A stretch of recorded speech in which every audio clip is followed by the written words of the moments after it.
Cela fait maintenant 2 semaines que le procès de l'ancienne star du football Benjamin Mendy reste présumé innocent des faits qui lui sont reprochés jusqu'au jugement définitif.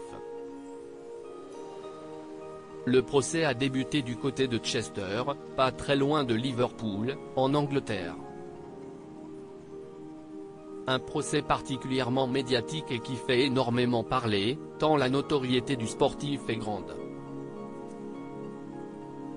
Accusé de 8 viols, une tentative de viol et une agression sexuelle par 7 femmes différentes pour des faits qui se seraient déroulés entre octobre 2018 et août 2021, ce dernier encourt une peine de prison à perpétuité.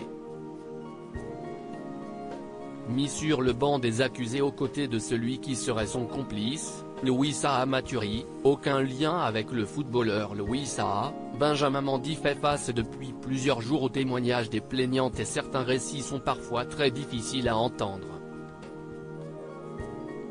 Hier, une 4e femme était entendue par le jury dans cette affaire.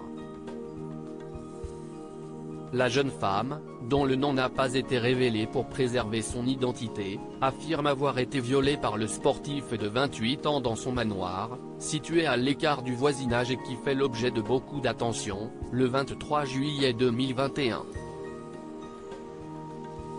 D'après ses dires, l'accusé aurait tenté de la convaincre de faire l'amour avec lui.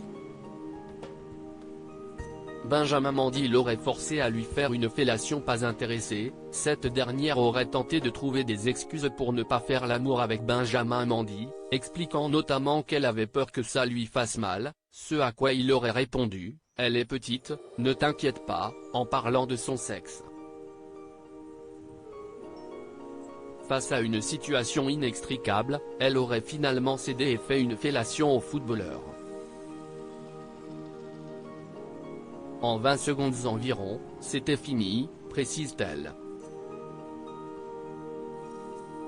Une fois la chose terminée, le champion du monde aurait retiré son haut et serait monté à l'étage.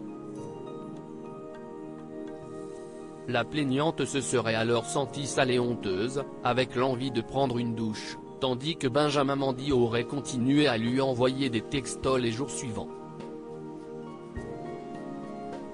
Elle a finalement décidé de porter plainte après avoir eu vent du premier témoignage d'une autre victime. Benjamin Mendy reste présumé innocent des faits qui lui sont reprochés jusqu'au jugement définitif.